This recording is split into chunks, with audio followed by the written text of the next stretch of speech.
Welcome back to Getting Started with Linux. I'm your host, Daniel Lowrie, back with Ross Brunson for more in this wonderful little series we've been doing. Today we're going to take a look at pipes and redirection. A lot of good stuff. Now, we were talking about this earlier, and I thought to myself, I've heard in the Unix Linux community there's these weird things that you can connect stuff from one kind of thing. This is the word on the street. There's weird ways in which you connect things, and I'm thinking, well, I don't know what's going on here. I'm going to let Ross kind of reveal the mystery behind this. What is being talked about, and how does that work? Well, first of all, you got to think about how does Linux and Unix actually work. And so one of the things that I tell people, especially when we talk about text processing, there's a lot of text. Oh, a lot of text. And people aren't used to that. They're used to text not showing in a console because they don't normally look at a console. They're used to text being contained in some sort of an application, and then you can happily scroll back and forth. Well, guess what? We just call that less or more. Those are the pagers that we use. But there's three things that you need to be aware of. And the Unix toolset mentality is basically that every program that exists, and there's lots of them, they should all do one thing and do it really, really well. That one thing that they do, when they're doing it well, they should accept input from other programs, process that input, and then produce output for the use of other programs. So all of a sudden you get this idea of like, wait a minute, I can have this program, when it runs, produce output that this next program can use, and all I need is something to hook them together. That's called a pipe. Oh. So the pipe symbol is on the keyboard, and it's the what it looks like. It looks like a pipe. It looks like a pipe.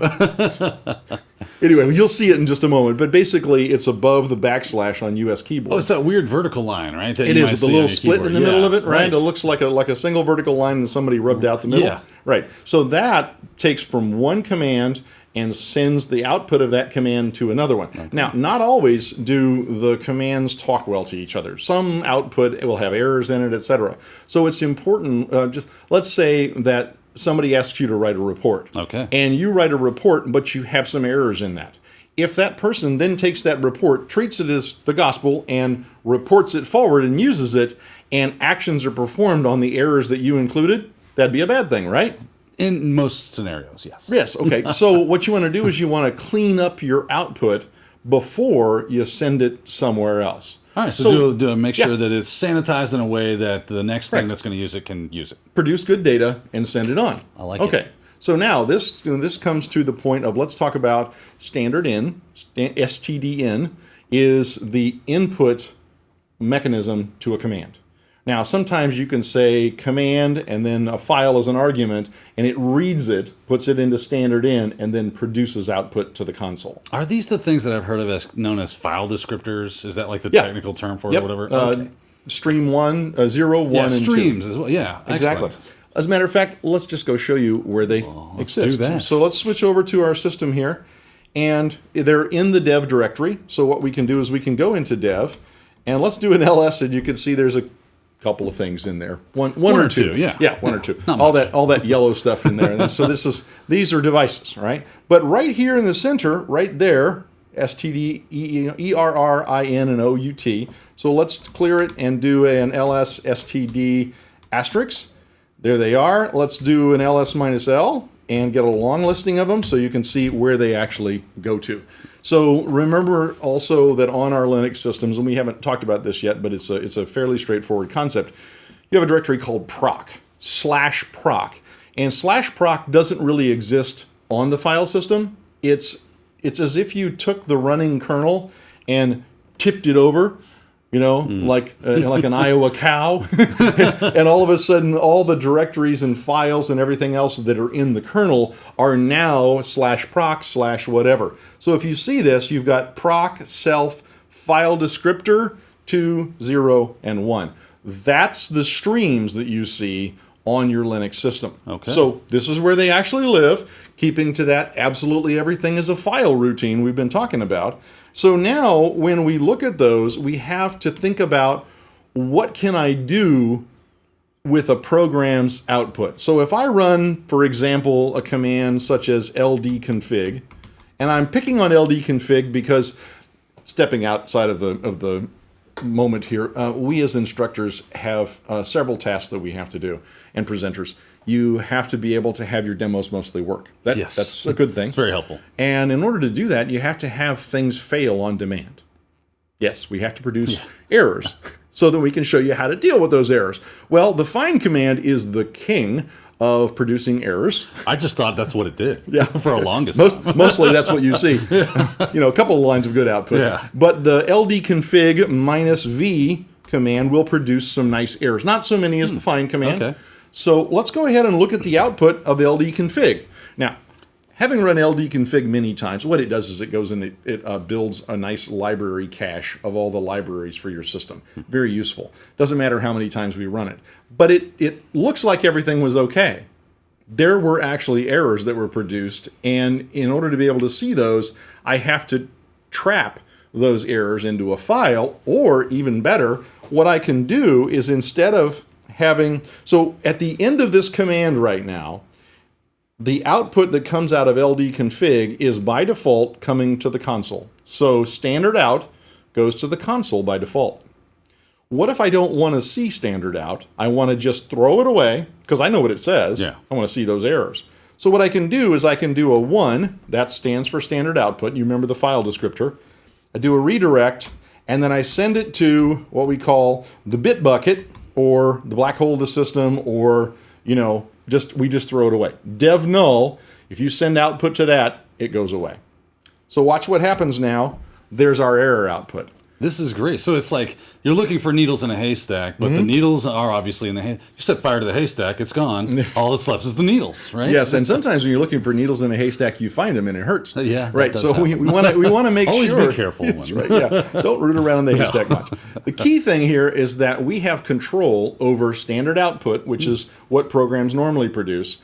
Standard input, which is what normally goes into a program, and standard error. And standard error either needs to be logged to a file or discarded before I would send that output to another program. Now, when you look at the ldconfig output here, let's look at just the standard output. This is not particularly useful for us with regard to another program. I can't automatically use this because it's not like find output where it's the full path and file name of something. So this would be an example where I would just go ahead and discard the output, log the errors to a file, and be done. So let's do that. Let's discard both the standard output and log the errors to a file. And so the way this happens is I do my ldconfig -v, because then it's very verbose, and I'm going to send output 1 to dev null. And then I'm going to specifically call out output number 2 and put that to the error log for ldconfig. Now let's explain this, make sure you got it. ldconfig is producing output of 2 types. File descriptor 1 is the standard output. File descriptor 2 is the standard error. We're trapping both by using the number of the stream and then the redirect in order to send it to where we're going. So this is going to send the standard output would have normally come to the screen off to the dev null, just throwing it away, discarding it. And then the second one here is going to take that standard error, that 10 lines or whatever, put it into a log file. Okay? So we should see nothing on the screen except for a return. Yeah. Yeah. Okay. Now, some of you may be looking at this and going, okay, why would I really want to throw away the output of something? So a lot of what we do is in automation.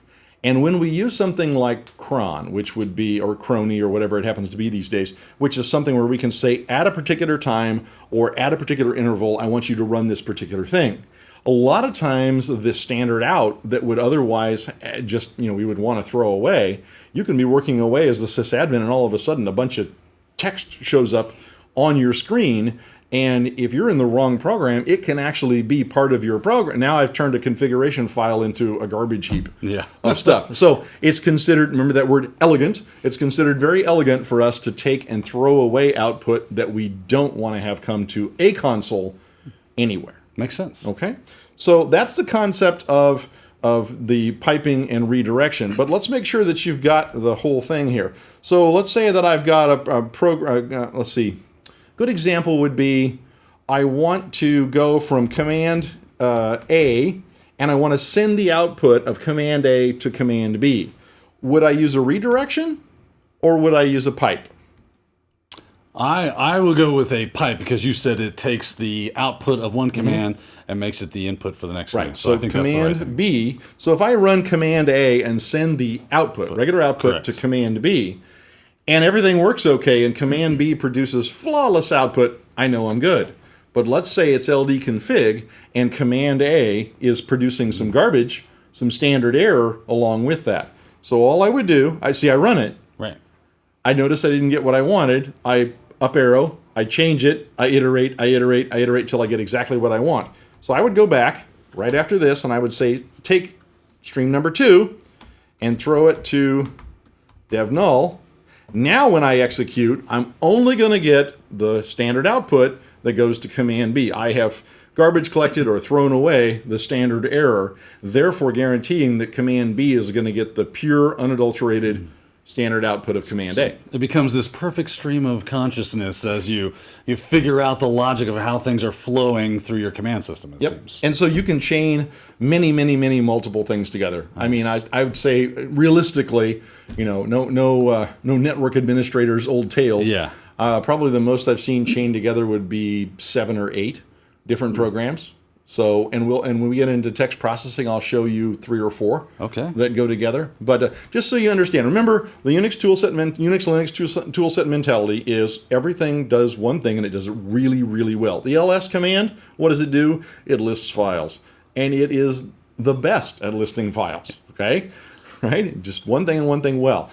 Always produce standard output usable by other programs, and always accept standard input from those other programs. Those 3 things are the hallmarks of a good functioning Linux or Unix command. Well, Ross, I really feel like the information you've given us in this episode has really upped our game as far as Linux administration goes. So this is going to be super helpful as we work our way as administrators, and even regular users can benefit from this as well. So great stuff there. Looks like we're out of time for this episode. We got plenty more to come. So until then, we'll see you next time.